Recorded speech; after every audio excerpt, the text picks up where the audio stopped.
मेरा नाम हर्षित है। मैं बैठा हुआ अपनी किस्मत को रो रहा था। मुझे खुद से नफरत महसूस हो रही थी। मन करता था कि मैं सब कुछ छोड़ छाड़ कर यहाँ से चला जाऊं, क्योंकि मुझसे एक ऐसी गलती हो गई थी जो मुझे नहीं करनी चाहिए थी। मेरी आंखों से लगातार आंसू बह रहे थे, लेकिन अब ऐसा वक्त आ गया था, मैं पछतावा भी नहीं कर सकता था। मैं उससे बहुत नाराज था। उसने मेरी जिंदगी में शामिल होकर मेरी जिंदगी के सारे रिश्तों को मुझसे दूर कर दिया था। वो ऐसी क्यों थी? पता नहीं ये सब मेरे साथ ही क्यों होना था। मैं काम कर रहा था जब अचानक मेरे फोन की घंटी बजने लगी। मैंने अपने हाथ रोके और मोबाइल जेब से निकाल कर देखा तो स्क्रीन पर मेरी बहन का नंबर शो हो रहा था। मैंने फौरन ही साइड में जाकर कॉल रिसीव की। फोन पर बात करने वाला इंसान मेरी माँ थी। उन्होंने पहले मेरे हालचाल मुझसे पूछे, फिर कहने लगी कि बेटा, इस समय तुम्हें फोन नहीं करना चाहती थी, मगर क्या करूं, तुम्हारी बहुत याद आ रही थी। मैंने कहा, माँ कोई बात नहीं, इस समय ज्यादा काम नहीं है, थोड़ी देर आपसे बात कर सकता हूँ। मैं बिजनौर के एक छोटे से गांव में रहता था, मगर गांव में रहते हुए मैं अपने घर का गुजारा नहीं कर पा रहा था। पिता का साया मेरे सर पर था नहीं और माँ बूढ़ी हो चुकी थी। 5 साल पहले बड़े भाई का देहांत हो गया था। एक सदमा मेरी माँ को ये लगा था, तो दूसरा सदमा पिताजी के इस दुनिया में ना होने का था। यही वजह थी कि वो अपनी उम्र से ज्यादा बड़ी लगने लगी थी। अभी तो उन्होंने अपने किसी बच्चे की शादी भी नहीं की थी। मैं गाजियाबाद जैसे शहर में काम करने के लिए आया हुआ था, यहाँ काम कर सकूं और थोड़ा पैसा कमा सकूं, क्योंकि जिस गांव में मेरा घर था वहाँ मेरे हिसाब का कोई काम नहीं था। घर के हालात जब धीरे धीरे बिगड़ने लगे तो माँ ने अपने दिल पर पत्थर रख लिया और अपने दिल के टुकड़े को खुद से दूर करके शहर भेज दिया। मेरी माँ हम दोनों भाई बहन से बहुत प्यार करती थी। मेरी एक 20 साल की जवान बहन भी थी जो बेहद खूबसूरत थी। उसके रिश्ते आ रहे थे, मगर अभी उसकी शादी करने के लिए हमारे पास इतना पैसा नहीं था। अभी पहले मुझे अपने छोटे से घर को बनाना था। हमारा घर बहुत छोटा सा था, एक छोटा सा कमरा और बाहर छोटा सा आंगन था, मगर हम 3 लोगों के लिए वो घर काफी था। हमारी जिंदगी जैसे तैसे गुजर रही थी। मैं जब शहर आया तो घर के हालात धीरे धीरे बेहतर होने लगे। इतने भी बेहतर नहीं हुए थे कि घर में हर जरूरत की चीज मौजूद होती। हाँ, मगर इतना था कि मेरी माँ और बहन को किसी के आगे हाथ फैलाने की जरूरत नहीं पड़ती थी। वो मेरी कमाई से घर को आराम से चला रही थी। मैं हर महीने उनको पैसे भेज दिया करता था। यहाँ मैं थोड़े ज्यादा पैसे कमा रहा था, लेकिन कुछ पैसे अपने पास भी रखता था। मेरा भी तो कोई खर्चा था। मैं जिस जगह रहता था वहाँ भी किराए पर रहता था, भले ही मुझे वहाँ रात को सिर्फ सोने के लिए जाना होता था। दोपहर का खाना मुझे फैक्ट्री की तरफ से मिलता था, जबकि रात का खाना और सुबह का नाश्ता हमें खुद अपनी कमाई से करना होता था। यहाँ आने के बाद मैं भले ही अकेला हो गया था, अपनी माँ और बहन से ज्यादा नहीं मिल सकता था, लेकिन जब इंसान मजबूरियों तले दब जाता है तो उसे अपने घर परिवार से दूरी करना ही बेहतर लगता है, ताकि वो उनसे दूर भी उनके भले के लिए ही रहे। यहाँ गाजियाबाद में मेरी मुलाकात एक लड़की से हुई जो बहुत सुंदर थी। जिस जगह मैंने रूम लिया हुआ था वो भी वहां पर रहती थी। मेरे कमरे के सामने वाला कमरा उसका था। वो उस घर के मकान मालिक की बेटी थी। मैं जब रात को अपने कमरे में दाखिल होता तो वो अपने दरवाजे पर खड़ी हुई होती थी।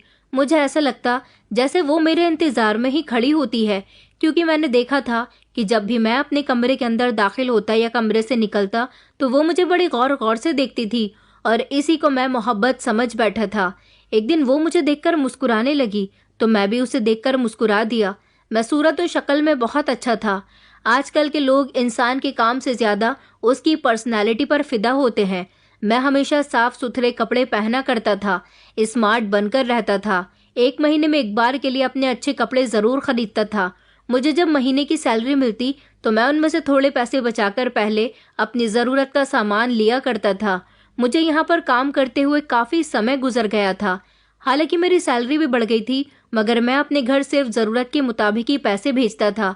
बाकी पैसे मैं अपने पास रखता था। काफी लंबे समय तक हम दोनों एक दूसरे को सिर्फ देखते रहे, और फिर फाइनली एक दिन अंजलि मुझसे बात करने के बहाने मेरे कमरे में दाखिल ही हो गई थी। उस दिन उसके माता पिता घर में नहीं थे, जबकि वो घर में अकेली थी। उसके 7 भाई और उससे अलग उसकी 2 बहनें और थीं। उसके पिता के पास बहुत सारी प्रॉपर्टी थी। उसके पिता ने अपने 4 घर रेंट पर दिए हुए थे। उनका ये घर सबसे बड़ा था और इस घर में काफी सारे कमरे थे जिसका किराया उनके पास आता। उनके पास इतनी धन दौलत थी कि अगर वो कभी कोई काम ना करते तो उनके पास किराए से ही इतना पैसा आता कि वो उसमें अपनी ज़िंदगी गुजार सकते थे, जबकि मैं एक मामूली सा इंसान जो अपना घर बार सब कुछ छोड़कर यहाँ नौकरी करने के लिए आया हुआ था। वो मेरे कमरे में आई तो मैं घबरा गया था। मुझे लगा कि शायद वो किराया लेने के लिए आई है, क्योंकि एक दो बार ऐसा हुआ था कि जब मेरा किराया लेट हो जाता था तो उसकी बहन मुझसे किराया मांगने के लिए आई थी, मगर उसने मुझसे किराए की कोई बात नहीं की, बल्कि वो तो मेरे सामने आकर बैठ गई थी। उसने कहा कि आप कुछ परेशान लग रहे हो। परेशान तो मैं उसे देखकर हुआ था कि वो खुद अपनी मर्जी से मेरे कमरे में कैसे चली आई थी। वो कहने लगी कि मैं आपको काफी टाइम से आते जाते देखती हूँ। मैं अपनी सब बहनों में सबसे छोटी हूँ। न जाने क्यों आप मुझे अच्छे लगने लगे हो। जब ये बात मैंने सुनी तो मेरे होठों पर मुस्कुराहट आ गई थी। उसने कहा कि कहीं देर ना हो जाए, इसलिए मुझे अपने दिल का हाल आपको बताना पड़ गया। वैसे भी आजकल हर लड़के और लड़की ने अपना साथी चुन लिया होता है। आपका तो कोई साथी नहीं है ना? उसने जैसे मुझसे एक तरह का सवाल पूछा था। मैंने मुस्कुराकर उसे जवाब दिया कि जी नहीं, ऐसा कुछ नहीं है, मैं किसी को पसंद नहीं करता। तो वो मेरी बात पर हंसी और कहने लगी कि अच्छा जी, आजकल तो हर कोई किसी न किसी को पसंद करता है। इस तरह वो मुझसे बातें करने लगी। वो मेरे बारे में जानना चाहती थी कि मैं भी उसे पसंद करता हूँ या नहीं। फिर मैंने उसका इंतजार खत्म करवा दिया और उसे प्रपोज कर दिया। उसे कह दिया कि मैं भी तुम्हें आते देखता था, तुम मुझे भी अच्छी लगती हो। तो वो बहुत खुश हुई थी। धीरे धीरे हम दोनों एक दूसरे से बातें करने लगे।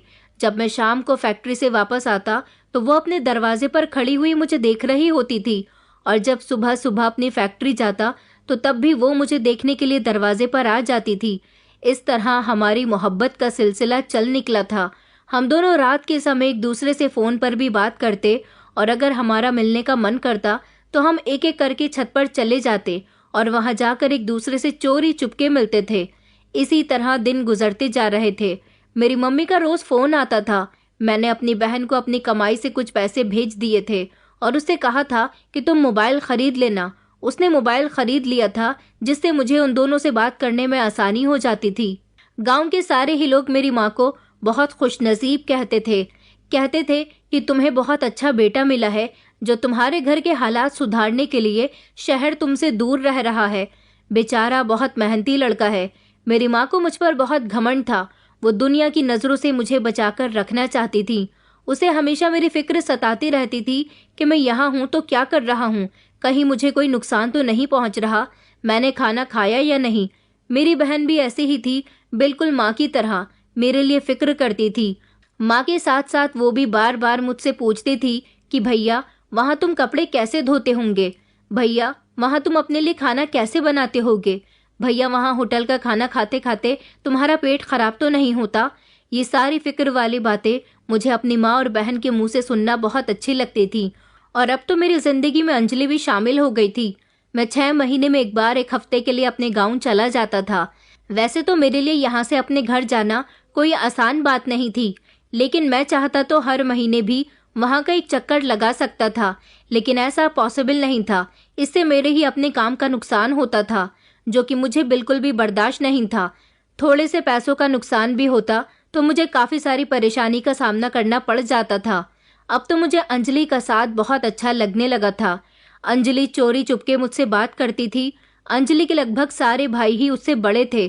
2 भाइयों की शादी हो चुकी थी, बाकी अभी कुंवारे थे। जब से मैंने अंजलि का साथ पाया था, मैं अपनी माँ और बहन पर कम ध्यान देने लगा था। मैंने अंजलि को अपने बारे में सब कुछ बता दिया था। उसके बारे में तो ज़्यादातर मैं जानता ही था, इसलिए उसके बारे में और कुछ जानना मेरे लिए इतना ज़रूरी नहीं था। इसी तरह लगभग 6 महीने पूरे हो चुके थे और अब मुझे मेरे घर जाना था। मेरे घर जाने का समय आ गया था, मगर अब की बार अंजलि ने मना कर दिया कि आप मुझे छोड़कर कहीं मत जाओ।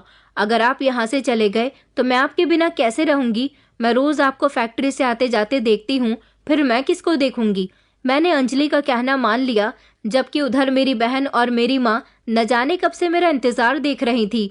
वो हर रोज़ मुझे फ़ोन करके यही कहती थी कि तुम्हें देखने का बहुत मन कर रहा है, तुम कब आओगे? मैं उन्हें ज़्यादा काम होने का बहाना बना देता। जिस दिन से मुझे अंजलि का साथ मिला था, अपनी माँ और बहन को मैं बहुत कम याद करने लगा था। उनका फ़ोन आता तो मैं कॉल रिसीव नहीं करता था, क्योंकि मेरी जब भी घर पर बात होती थी, मैं लगभग 1 या 2 घंटे तक उनसे बातें करता था, और ये बात अंजलि को बिल्कुल भी पसंद नहीं थी। उसका कहना था कि तुम अपनी माँ और बहन से ज्यादा बात मत किया करो। उसकी अगर कॉल आ जाती थी तो नंबर बार बार बिजी जाता है और इससे अंजलि को दिक्कत होती थी। अंजलि को खुश करने के लिए मैं हर मुमकिन कोशिश करता था। जैसा वो कहती मैं वैसा ही किया करता था। अब तो माँ फोन करके शिकायत करने लगी थी कि तुझे क्या हो गया है बेटा, तू हमसे बात क्यों नहीं करता, और अगर बात करता भी है तो तुझे फोन रखने की जल्दी क्यों रहती है, क्या तू हमसे बात नहीं करना चाहता। मैंने अपनी माँ को समझाया कि ऐसा कुछ नहीं है माँ, बस काम ज्यादा होने की वजह से थोड़ा परेशान रहने लगा हूँ। माँ कहने लगी कि हाँ बेटा, तुम सही कह रहे हो, तुम्हारे पास कुछ ज्यादा ही काम रहने लगा है। चलो अच्छी बात है, ज्यादा काम होगा तो तुम ज्यादा पैसे कमाओगे, लेकिन पैसे कमाने के चक्कर में ये ना भूल जाना कि बस मेहनत ही करते रहो और अपने आप को नुकसान पहुंचाते रहो, साथ साथ अपना भी ध्यान रखना।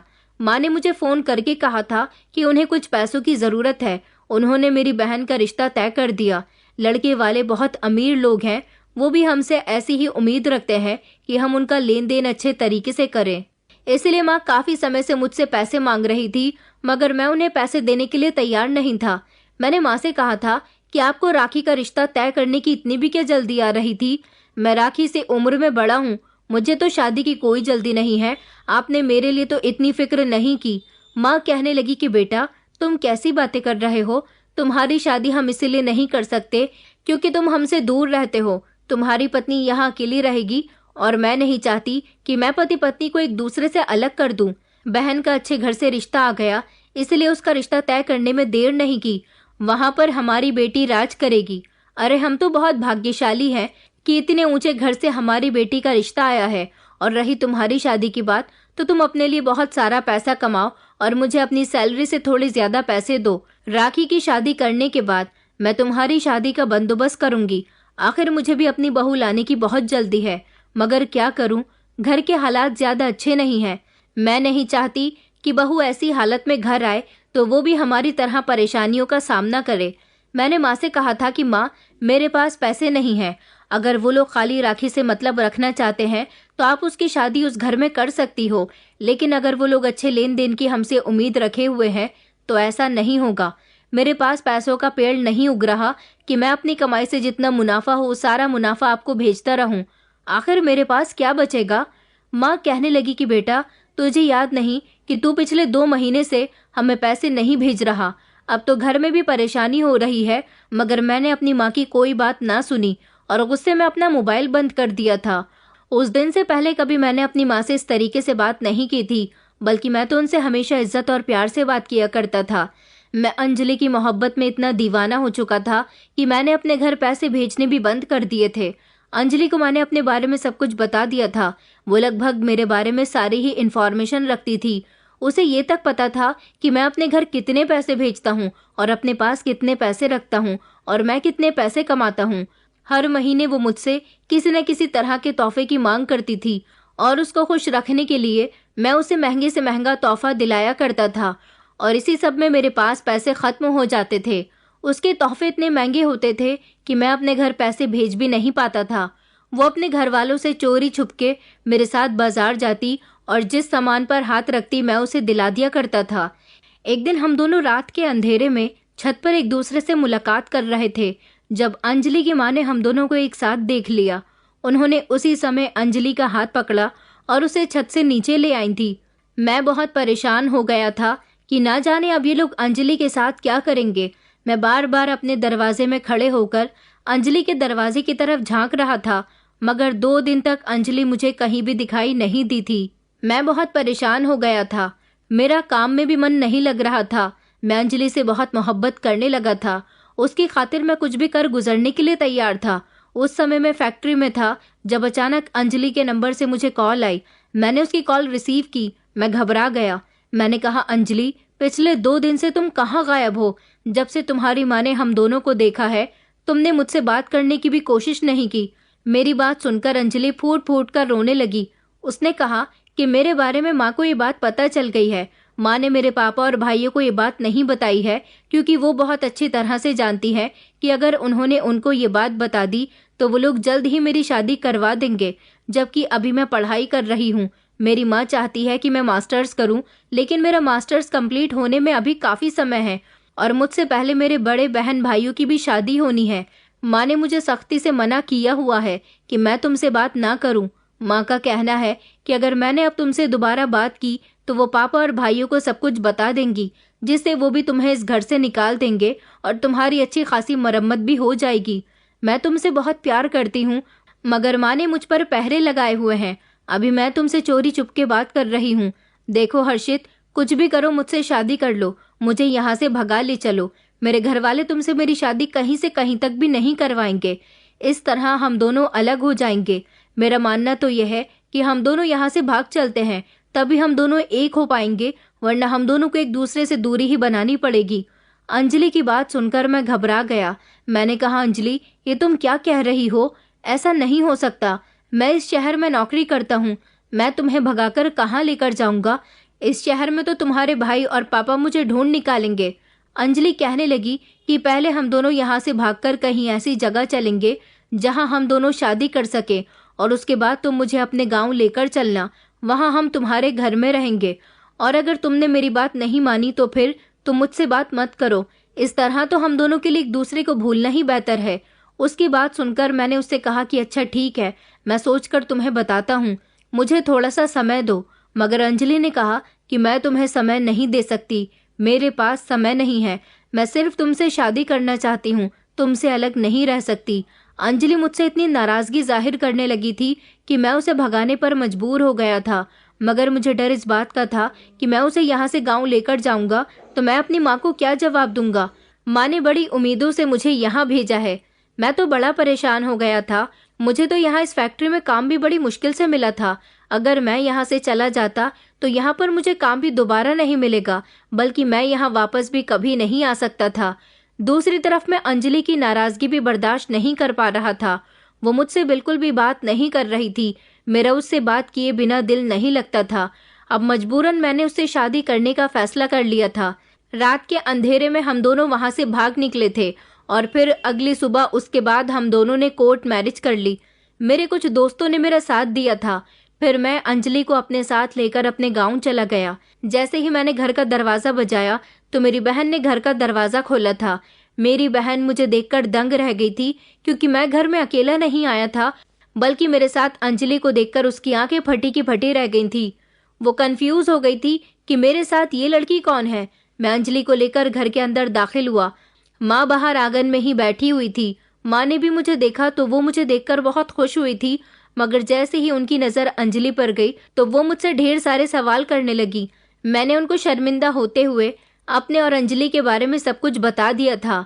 माँ को जब ये बात पता चली कि हम दोनों शादी कर चुके हैं और मैं अपना सब कुछ छोड़कर यहाँ आ गया हूँ, तो माँ को एक गहरा सदमा पहुंचा था। माँ कहने लगी कि बेटा, तूने बहुत गलत काम किया। तुझे इस तरह इस लड़की को भगाकर यहाँ पर नहीं लाना चाहिए था। अब हमारी गांव में कितनी बदनामी होगी। यहाँ तक कि तेरी बहन का भी रिश्ता मैंने तय कर दिया है। उन लोगों को अगर ये बात पता चलेगी तो तेरी बहन के रिश्ते पर भी असर पड़ेगा। अब मैं कुछ भी बोलने के काबिल नहीं था। मैं बिल्कुल खामोश खड़ा हुआ था। मगर मेरी माँ को अंजलि बहुत पसंद आई थी। उसकी खूबसूरती मेरी माँ को भा गई थी। माँ ने अंजलि को बड़ी मोहब्बत से गले लगाया था, उसे आशीर्वाद दिया। राखी से कहा कि अपनी भाभी को कमरे के अंदर लेकर जाओ। माँ मुझे बहुत परेशान लग रही थी, लेकिन फिर भी उसने अंजलि के सामने मुझसे कुछ नहीं कहा। शायद मेरी माँ और बहन के अरमान थे कि वो अपने इकलौते बेटे और भाई की शादी बड़ी धूमधाम से करेंगी, लेकिन मैंने उनके सारे अरमानों पर पानी फेर दिया था। यहाँ तक कि मैं अपनी नौकरी से भी हाथ धो बैठा था। मुझे अपने गाँव आए हुए 24 घंटे गुजर गए थे। उन दिनों सर्दियाँ थी। हमारा छोटा सा ही तो कमरा था, जिसमें 2 खटिया पड़ी हुई थी। एक खटिया पर मेरी माँ और बहन सोया करती थी और दूसरी खटिया पर मैं सोता था, लेकिन मेरे पीछे मेरी खटिया पर मेरी बहन सो जाती थी। रात के समय माँ ने कहा कि तुम बहू के साथ कमरे के अंदर सो जाओ, मैं और राखी बाहर सो जाएंगे। इस बात पर राखी ने माँ को चौंक कर देखा। वो माँ से कहने लगी, माँ, इतनी कड़कती हुई सर्दी में हम दोनों बाहर कैसे सोएंगे? माँ ने उससे कहा कि देखो बेटा, अब घर में तुम्हारी भाभी आ गई है, ऐसे अच्छा तो नहीं लगेगा कि हम लोग कमरे के अंदर सोएं और बेटा बहू आंगन में। उन्होंने मुझे जबरदस्ती अंजलि के पास कमरे के अंदर भेज दिया और दोनों खुद बाहर आंगन में सो गई। मैं बहुत खुश हुआ था कि मेरी माँ ने खुशी खुशी अंजलि को एक्सेप्ट कर लिया था, जबकि मैं ये भूल गया था कि सर्दी में मेरी माँ और बहन की रात कैसे गुजरेगी। मैं तो बहुत खुश था और अंजलि के साथ अपनी नई जिंदगी की शुरुआत भी कर चुका था, मगर मैं ये नहीं जानता था कि अगले दिन एक नया हंगामा मेरा इंतजार कर रहा है। अगली सुबह 7 बजे का समय होगा जब जोर जोर से हमारे घर का दरवाजा बजने लगा। सर्दियों की सुबह थी, सब लोग देर से सोकर उठते थे। जब दरवाजा धड़ धड़ बजने लगा तो मैं भी घबराकर उठ गया था। मेरी बहन ने दरवाजा खोला तो वो जोर जोर से मुझे आवाज लगाने लगी, मगर मैं तो जागते हुए भी अपनी पत्नी के पास मौजूद था। मेरी बहन रोते हुए मुझे आवाज लगाने लगी तो मैं घबरा गया और कमरे से बाहर निकलकर दरवाजे तक आया।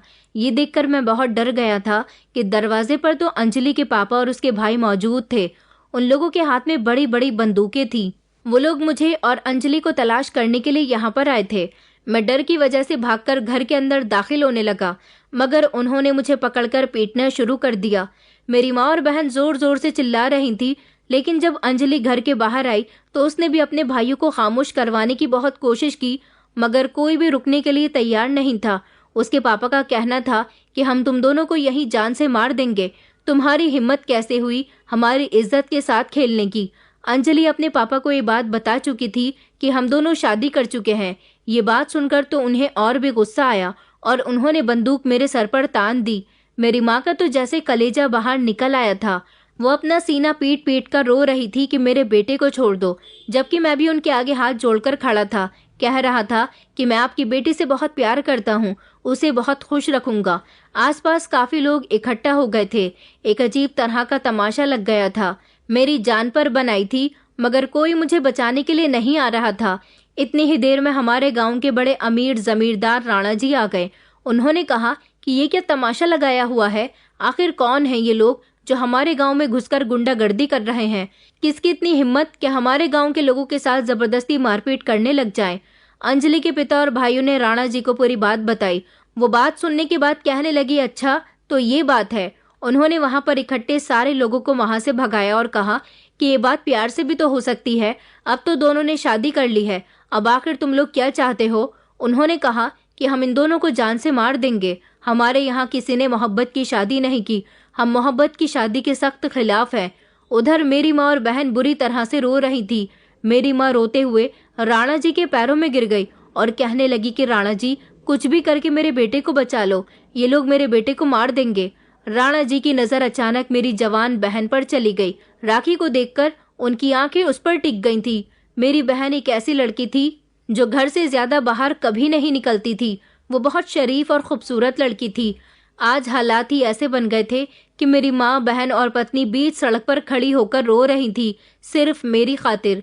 राणा जी ने कहा कि आप में से किसी को भी परेशान होने की जरूरत नहीं है, मैं अभी फैसला किए देता हूँ। अंजलि के पिता ने कहा कि अब कोई फैसला नहीं होगा। उन्होंने फिर से बंदूक उठाई, जो कि राणा जी ने हाथ उठाकर उन्हें खामोश रहने का इशारा दिया। उन्होंने कहा कि धीरज रखो, मैं इस लड़के से कुछ बात करना चाहता हूँ। राणा जी मेरे करीब आए और उन्होंने मेरे कान में एक ऐसी बात कही जिसे सुनकर मेरे पैरों तले से जमीन निकल गई थी, मगर उनकी बात मानना मेरे लिए बहुत बड़ी मजबूरी बन गई थी। अगर मैं उनकी बात ना मानता तो मैं अपनी जान की बाजी हार सकता था, यहाँ तक कि अंजलि की जान को भी खतरा था। मैं खामोशी से सर झुकाकर खड़ा हो गया था। राणा जी अंजलि और उसके भाइयों को अपने साथ अपनी हवेली पर ले गए और उसके बाद उन लोगों ने हमें बख्श दिया। ये सब देखकर तो मेरी माँ, बहन और पत्नी तीनों ही हैरान रह गई थी कि ये लोग तो हमें जान से मार देना चाहते थे, आखिर इन्होंने इतनी आसानी से हमें कैसे छोड़ दिया। वो लोग हमारे गांव से बड़ी खामोशी से चले गए थे, मगर उन्होंने अंजलि से सारे रिश्ते नाते खत्म कर दिए थे। मुझे इन लोगों ने बहुत मारा था, मेरा शरीर दर्द कर रहा था। हम लोग घर के अंदर आ गए थे। माँ ने कहा कि बेटा, राणा जी ने आखिर अंजलि के घर वालों से ऐसा भी क्या कहा कि वो खामोशी से यहाँ से चले गए। मैंने कहा, माँ मैं आपसे कुछ बात करना चाहता हूँ। मैंने अंजलि और राखी को कमरे के अंदर जाने के लिए कहा था। वो दोनों कमरे के अंदर चली गईं, जबकि मैं और माँ आंगन में बैठे हुए थे। मैंने माँ से कहा, माँ राणा जी को हमारी राखी पसंद आ गई है, वो उससे शादी करना चाहते हैं। उन्होंने आज जब राखी को देखा और मुझे इस मुसीबत में फंसे हुए देखा तो उन्होंने मेरी मजबूरी का फायदा उठाया।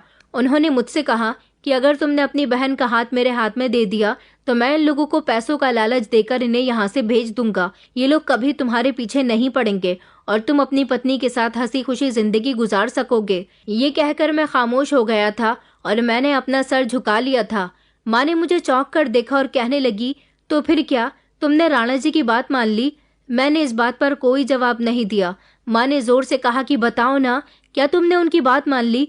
मैंने शर्मिंदगी से सर उठाया और गर्दन हिलाकर हाँ में कहा। माँ जोर से चिल्लाई और कहने लगी, ये तुमने क्या कर दिया बेटा?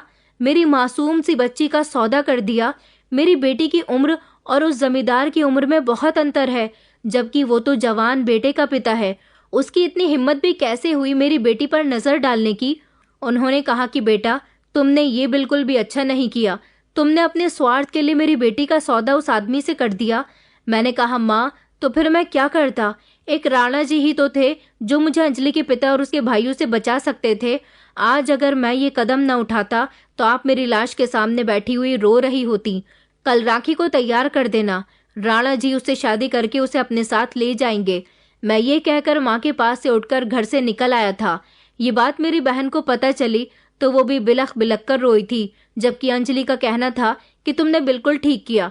तुम्हारी माँ वैसे भी तुम्हारी बहन की शादी अपने से भी ऊंचे परिवार में करना चाहती थी। यहाँ तो तुम्हारी बहन की शादी फ्री में हो रही है और वो भी एक बहुत बड़ी हवेली की मालकिन बन जाएगी। मैं सब करके मन ही मन बहुत उदास था। मेरी बहन बहुत रो रही थी। अगले दिन राणा जी आए और मेरी बहन से शादी करके उसे अपने साथ ले गए। मेरी माँ उसे जाने ही नहीं दे रही थी। मेरी माँ बार बार मुझसे यही कह रही थी कि तुमने मेरी बेटी के साथ अच्छा नहीं किया। न जाने क्यों अपनी बहन को इस तरह जाते हुए देखकर मेरे दिल को बिल्कुल भी अफसोस नहीं हुआ था। बस मुझे इतना सुकून था कि अब सारी जिंदगी मुझे अंजलि के घर वालों से डरकर जीने की जरूरत नहीं है। राणा जी ने मेरी बहुत बड़ी परेशानी हल कर दी। मैं चाहूँ तो अब दोबारा उस शहर भी जा सकता हूँ। मेरी बहन जा चुकी थी। मेरी कम उम्र की बहन की शादी 45 साल के आदमी से हो गई थी। राणा जी की पत्नी उनकी शादी के 5 साल बाद ही मर गई थी, मगर उनसे उनका एक बेटा हुआ था। उन्होंने अपने बेटे को बचपन में ही शहर पढ़ने के लिए भेज दिया था। वो कभी कभी गांव आया करता था। राणा जी के पास बहुत धन दौलत थी।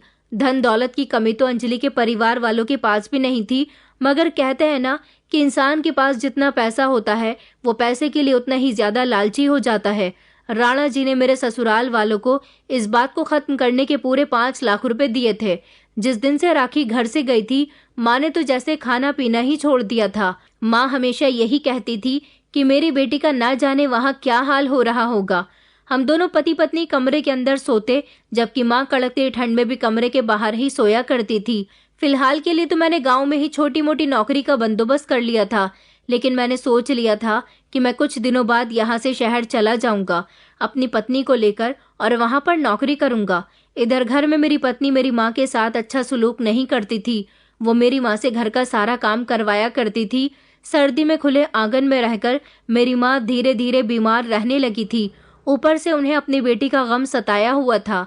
मैं घर के अंदर दाखिल होता तो मेरी पत्नी मुझसे मेरी माँ की शिकायतें करती रहती थी।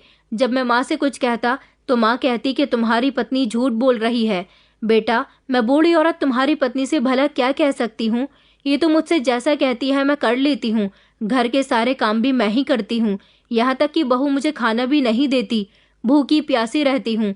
मुझे अपनी बेटी की बहुत याद आती है, जो ना तो मुझे घर का काम करने देती थी और तो और मुझे खाना भी समय पर दिया करती थी। यहाँ तक कि मेरे हाथ पैर दबाकर मेरी सेवा भी बहुत अच्छे से करती थी। बहू तो जिस दिन से घर में आई है उसने मेरे घर की सुख शांति ही छीन ली है। ये बात सुनकर तो जैसे अंजलि के तन बदन में आग लग गई थी। अंजलि कहने लगी कि अगर आपके घर की सुख शांति हमारे आने से खत्म हो गई तो हम यहाँ से चले जाते हैं। मैंने भी माँ से कहा कि माँ, आपको अंजलि के लिए ऐसे शब्द इस्तेमाल नहीं करने चाहिए। अंजलि आपकी बहू है। माँ खामोशी से मेरी बातें सुनती रही, मुझे पलटकर कभी कोई जवाब न देती। कहने लगी कि नहीं बेटा, तुम में से कोई भी यहाँ से मत जाओ। मेरी थोड़ी सी ही तो जिंदगी है, तुम लोगों की बातें सुन सुनकर गुजर जाएगी। धीरे धीरे इस बात को 1 महीना गुजर गया था, जब अचानक हमारे घर पर राखी आ गई। राखी को देखकर मैं खुश हुआ था। राखी ने बहुत अच्छे कपड़े पहने हुए थे, वो गहने भी पहन रही थी, मगर उसने मुझसे कोई बात नहीं की। वो खामोशी से घर के अंदर आ गई और माँ के गले लगकर फूट फूट कर रोई थी। माँ उसे देखकर बहुत खुश हुई। ये बात मैं न देख सका कि मेरी बहन कितनी कमजोर हो गई, मगर माँ को फौरन उसकी फिक्र हुई। उन्होंने उसके गहने और अच्छे कपड़े ना देखकर उसकी कमजोर होती सेहत को देखा और उसके लिए बहुत फिक्रमंद हुई। वो माँ से रो रो कर कह रही थी कि तुम भी तो बहुत कमजोर हो गई हो माँ, ऐसा लगता है कि खाना नहीं खाती हो। मगर माँ ने उसे कुछ नहीं बताया। इतने पर भी मेरी पत्नी ने घर में हंगामा शुरू कर दिया। मेरी पत्नी से ये बर्दाश्त नहीं हुआ कि राखी यहाँ क्यों आई है। अंजलि ने राखी से झगड़ा करना शुरू कर दिया। कहने लगी कि तुम यहाँ आकर मेरी सास को भड़का रही हो, भला मैं उन्हें खाना क्यों नहीं दूंगी? अरे वक्त से पहले उन्हें खाना दे देती हूँ। देख नहीं रही तुम्हारी माँ कितनी मोटी हो रही है, जबकि मैं इस घर की जिम्मेदारियां उठा उठाकर कमजोर होती जा रही हूँ। मेरी बहन ने अपनी भाभी को कोई जवाब नहीं दिया। वो थोड़ी देर अपनी माँ से मिलकर घर से चली गई थी। मुझे उसका ये अंदाज अच्छा नहीं लगा कि मैं उसके सामने ही खड़ा हुआ था, मगर उसने मुझे ना तो नजर उठाकर देखा और ना ही मुझसे कोई बात की। उसके जाने के बाद मैंने माँ से कहा, माँ देखो, अमीर परिवार की बहू बन गई है तो अपने भाई को नजरअंदाज करते हुए चली गई। ये नहीं जानती कि उसकी शादी उसके भाई ने ही करवाई है। माँ कहने लगी कि वो तुम्हें नजरअंदाज करके नहीं गई है बेटा, वो तुमसे नाराज है। अगर वो अपनी अमीर ससुराल में खुश होती तो तुमसे खुशी से बात करती। यहाँ खुशी खुशी बैठती, आंसू न बहाती। तुम और तुम्हारी पत्नी दोनों एक जैसे हो।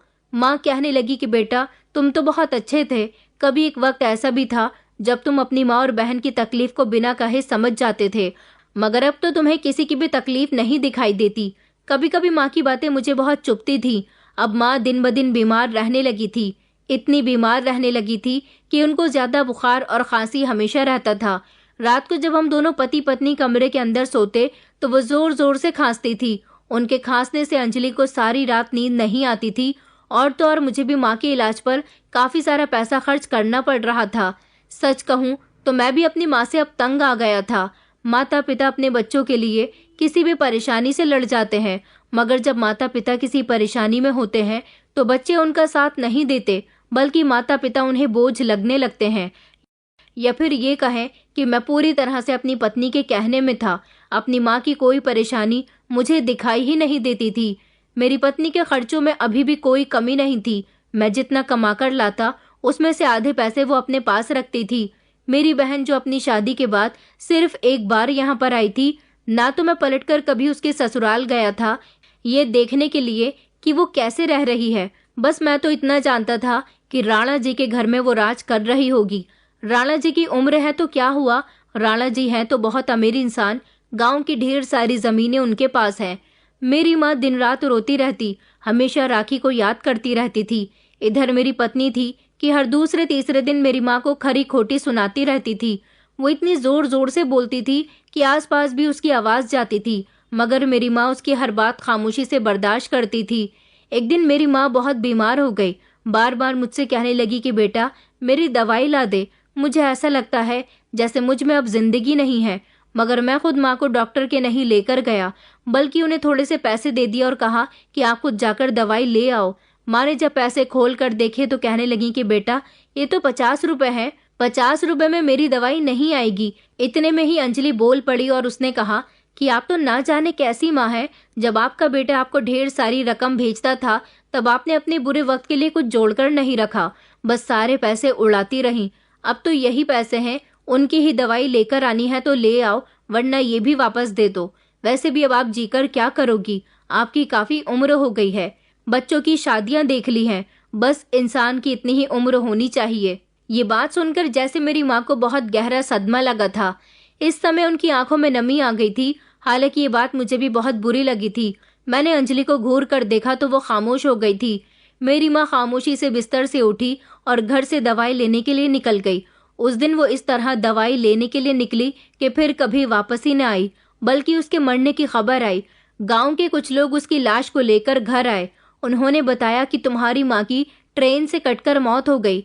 वहां के लोग बता रहे थे कि ना जाने इस औरत का ध्यान कहाँ था, बस ये चलती ही चली जा रही थी। इसे नहीं पता चला कि ये ट्रेन की पटरी पर चल रही है। फिर तेज रफ्तार से ट्रेन आई और बेचारी की मौत हो गई। ये खबर मेरी बहन को भी मिल गई थी। वो भी रोती पीटती जब वहां पहुंची तो बार बार माँ माँ कह रही थी। न जाने क्यों अपनी माँ की लाश को अपनी आंखों के सामने देखकर मेरी आंखों में इतने आंसू आए थे कि मुझे बेहद शर्मिंदगी भी महसूस हो रही थी और अपनी माँ की मौत का सदमा भी बर्दाश्त नहीं हो पा रहा था। मैं बुरी तरह से रो रहा था। मेरी पत्नी की आंखों में भी आंसू थे। शायद उसे भी ये नहीं पता था कि उसकी कही हुई बात मेरी माँ को इतनी जल्दी लग जाएगी। मेरी माँ का अंतिम संस्कार हो गया। मेरी बहन तो फिर पलटकर घर के अंदर भी दाखिल न हुई। वो बाहर से बाहर ही अपने घर को वापस लौट गई थी। उसने कहा था कि अब ये मेरा घर नहीं रहा, मेरी माँ इस दुनिया से चली गई तो यहाँ से मेरा सब कुछ खत्म हो गया। मैं एक तरह से बिल्कुल खामोश हो गया था। एक चुप्पी मुझे लग गई थी। लोग आपस में बातें कर रहे थे कि इसने अपनी माँ को बहुत सताया था, ये अपनी पत्नी के कहने में बहुत रहता था। उधर इसने राणा जी से अपनी बहन की शादी करवा दी और इधर भगाकर इस लड़की से शादी कर ली। माँ का ध्यान भी नहीं रख सका, तभी तो इसकी माँ इस दुनिया से चली गई। कई दिन इसी तरह से गुजर गए थे। न जाने क्यों मेरी आंखों में नींद नहीं थी। मुझे बार बार अपनी माँ की याद आती थी। पहले मैंने अपनी माँ की कदर नहीं की और मरने के बाद मुझे अपनी माँ की एक एक बात याद आ रही थी। फिर जब एक रात मुझे नींद आ ही गई तो मैं बड़े गहरे सपने में चला गया था।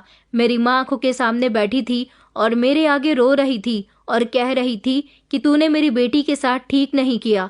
मैं तो जैसे तैसे इस दुनिया से चली गई, मगर तेरे किए की सजा मेरी बेटी भुगत रही है। मेरी बेटी आज भी उस घर में खुश नहीं है जहां तूने उसकी शादी करवाई है।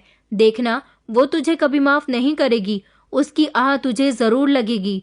तूने मेरी मासूम बेटी की खुशियों को दबा दिया, अब तू कभी खुश नहीं रहेगा। इस सपने से अचानक मैं घबराकर उठा था। मेरा पूरा शरीर पसीने में भीग रहा था। मेरी पत्नी ने कहा कि क्या हुआ, आपको नींद नहीं आ रही? मैंने अंजलि का हाथ झटक दिया और अंजलि से कहा कि दूर हो जाओ मेरी नजरों से। तुम्हारी वजह से मेरी माँ इस दुनिया से गई है। तुम्हारी खातिर मैंने क्या कुछ नहीं किया और तुम मेरी माँ का कभी ख्याल न रख सकी। पता है तुम्हें, लोग तरह तरह की बातें कर रहे हैं कि तुम हमेशा मेरी माँ से लड़ती रहती थी और मैंने भी तुम्हारा साथ दिया। मेरी बात पर अंजलि खामोश हो गई, क्योंकि जिस तरह दर्दनाक मौत मेरी माँ की हुई थी, उनकी लाश को देखकर तो अंजलि के रोंगटे खड़े हो गए थे। अंजलि भले ही अपनी जुबान से कुछ ना कह रही थी, मगर उसका दिल मेरी माँ के लिए परेशान था, उनसे माफी मांग रहा था। इस सपने से मुझे अपनी माँ की कही हुई बात समझ आ गई थी। अब मुझे राखी की फिक्र होने लगी थी। अगले ही दिन मैं राखी से मिलने के लिए उसके ससुराल गया तो देखा कि हवेली के बाहर ही राणा जी खड़े हुए थे। उन्होंने मुझसे कहा कि कहाँ घुसे चले आ रहे हो? मैंने कहा कि राखी से मिलने के लिए आया हूँ। तो वो कहने लगे, पागल हो गए हो, यहाँ तुम्हारी कोई बहन नहीं रहती, चलो जाओ यहाँ से। मैं उसके आगे जोर जोर से चिल्लाने लगा कि एक बार मेरी बहन से मुझे मिलने दो, मैं उसे देखना चाहता हूँ, मगर उसने अपने आदमियों से मुझे धक्के देकर निकलवा दिया। उसका कहना था कि जिस दिन मैंने तुम्हारी बहन से शादी की थी, उसी दिन मेरे साथ तुम्हारी ये बात तय हो गई थी कि वो तुम लोगों से कोई संबंध नहीं रखेगी। लेकिन फिर भी उसकी खुशी की खातिर मैंने एक बार उसे तुम्हारे घर पर भेज दिया था। अरे वो अब राणा परिवार की बहू है, तुम जैसे गरीब लोगों से वो कोई संबंध नहीं रख सकती। मैं घर वापस आया तो अब मुझे समझ आया था कि मेरी माँ क्यों मेरे सपने में आकर वो सब कह रही थी। जरूर राणा जी मेरी बहन के साथ कुछ गलत करता होगा, तभी तो उसने मेरी बहन को हम सबसे दूर कर दिया। मुझे कुछ भी करके अब अपनी बहन से मिलना था, मगर कैसे, ये मेरी समझ में नहीं आ रहा था, क्योंकि राणा तो कभी भी मुझे राखी से मिलने नहीं दे सकता था। और तो और हवेली में भी उसने बहुत सारे पहरे लगाए हुए थे। फिर मुझे राखी से मिलने का एक आइडिया सूझा। मैं फौरन ही अपने दोस्त के घर गया। उसकी पत्नी चंपा राणा जी की हवेली में बहुत पुरानी नौकरानी थी। उस समय वो घर पर ही मौजूद थी। मैंने उसे राखी के बारे में पूछा। मेरी बहन वहाँ खुश तो रहती है ना, कैसी है वो? चंपा कहने लगी कि तुम जैसा भाई भगवान किसी को भी न दे। अरे तुम्हें नहीं पता, तुम्हारी बहन की जिस दिन से शादी हुई है वो वहाँ बिल्कुल भी खुश नहीं है। राणा जी ने उसे कमरे के अंदर बंद करके रखा हुआ है। उसे जब उसका इस्तेमाल करने की जरूरत होती है तब वो उसके पास जाता है। वो बेचारी तो सारा दिन भूखी प्यासी कमरे में बंद रहती है। यहाँ तक कि वो तुम्हारे घर भी उसे जाने नहीं देता। कहता है कि तुम राणा परिवार की बहू हो, गरीब लोगों से कोई संबंध मत रखना। वो बस उसके साथ अपनी हवस पूरी करता रहता है। वो बेचारी दिन रात रोती रहती है। जिस दिन से उसकी माँ की मौत हुई है तब से उसने ऐसी जिंदगी को एक्सेप्ट कर लिया है।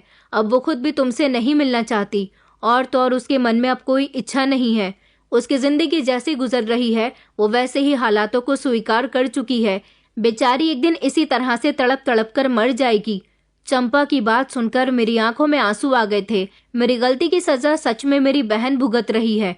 उस बेचारी का तो कोई कसूर भी नहीं था।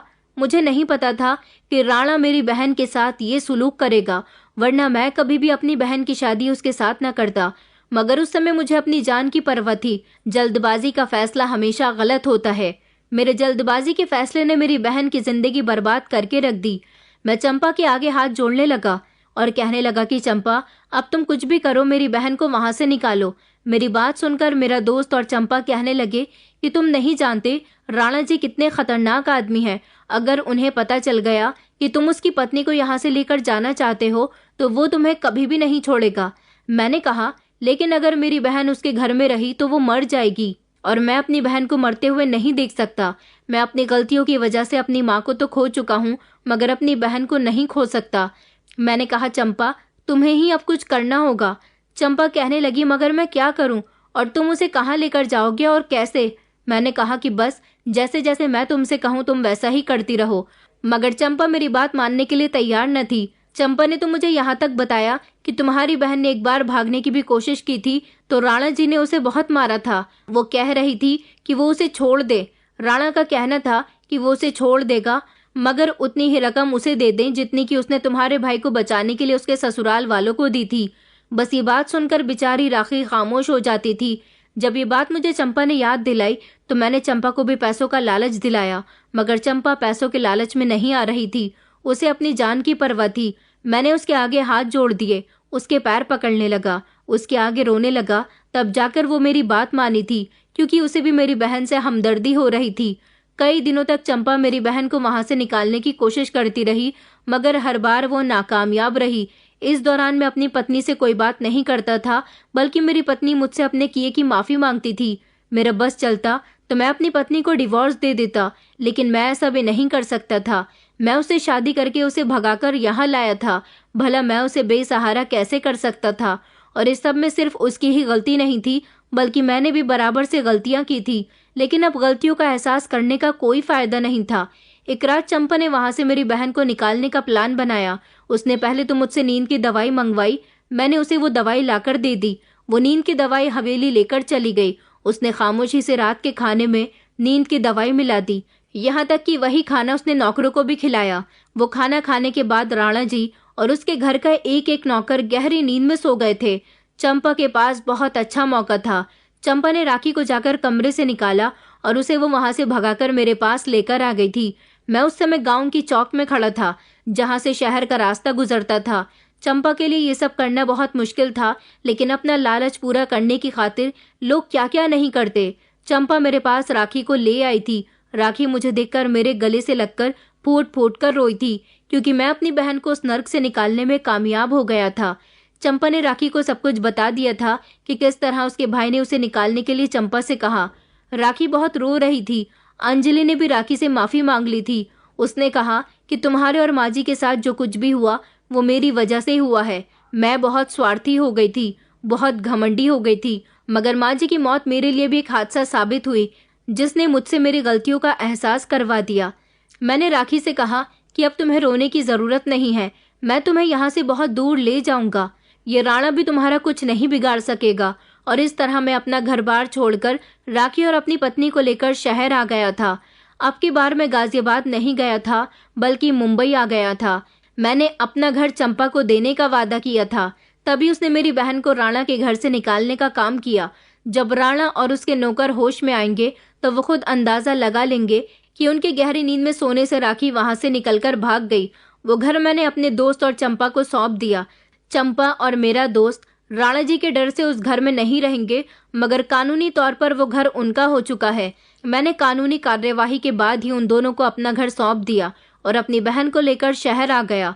हम लोग सुकून की जिंदगी गुजारने लगे थे। यहाँ आने के बाद मैंने किराए का घर ढूंढ लिया और एक अच्छी सी नौकरी भी तलाश कर ली। अभी मेरी सैलरी कम है, मगर मेरी बहन और पत्नी अब एक दूसरे के साथ खुश रहती हैं और गुजारा भी करती हैं। कुछ दिन गुजरे तो फिर से मेरी किस्मत पलट गई थी। अंजलि के घर वालों ने भले ही अंजलि से सारे संबंध खत्म कर दिए थे, लेकिन एक ऐसा इंसान था जिसे अंजलि की शादी के बारे में कुछ पता ही नहीं था। वो था अंजलि का भाई, जो मुंबई में रहता था। वो इसी शहर में काम करता था और उसका अच्छा खासा कारोबार था। वो अंजलि से बहुत प्यार करता था। जब उसने मुंबई में अंजलि को देखा तो वो हमारे घर आ गया और उसने हमें माली मदद दी।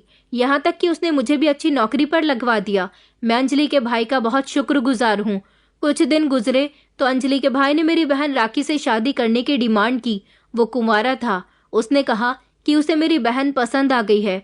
मुझे लगा कि शायद अंजलि इस बार भी अपनी चालाकी करेगी, मगर अंजलि ने खामोशी से कह दिया कि मेरे भाई से अच्छा पति राखी को नहीं मिल सकता। मेरे भैया राखी को बहुत खुश रखेंगे। मैंने राखी से उसकी मर्जी पूछी तो राखी उससे शादी करने के लिए तैयार हो गई, मगर मैंने वो सब कुछ उसे बता दिया जो हमारे साथ हो चुका था। वो दरिंदा मेरी बहन के साथ बहुत गलत कर चुका था और उसको मारता पीटता भी था। वो कभी भी यहाँ हम लोगों को ढूंढता हुआ आ सकता था। अंजलि का भाई कहने लगा कि अब तुम लोग बहुत सेफ जगह पर हो, कोई भी तुम्हारा यहाँ कुछ नहीं बिगाड़ सकता। इस तरह कुछ दिनों बाद ही मेरी बहन की शादी अंजलि के भाई के साथ हो गई और मेरी बहन उसके साथ खुशहाल जिंदगी गुजारने लगी। आज भी मैं और मेरी पत्नी अपनी गलती पर बहुत पछताते हैं, मगर मेरी माँ की मौत और वो सपना मुझे आना, उस सब ने मुझे मेरी गलती का एहसास करवा दिया। वक्त से पहले अगर इंसान को अपनी गलती का एहसास हो जाए और वो अपनी गलती सुधारने की कोशिश करे तो कुछ भी मुश्किल नहीं होता। अगर वक्त आपके हाथ से छूट भी जाए और फिर भी आपको लगे कि आपके पास मौका है अपनी गलती सुधारने का, तो उसे सुधारने की कोशिश जरूर करें, वरना आप सारी जिंदगी हाथ मलते रह जाएंगे और शायद आपकी गलतियां आपको किसी ऐसे मकाम पर पहुंचा देंगी जहां से आपका वापस आना बड़ा मुश्किल होगा। दोस्तों, उम्मीद करती हूँ आपको हमारी कहानी पसंद आई होगी। कहानी पसंद आई है तो वीडियो को लाइक करें, चैनल पर नए हैं तो चैनल को सब्सक्राइब करें और हाँ, नोटिफिकेशन बेल को जरूर दबाएं ताकि अगली अपडेट सबसे पहले आपको मिले।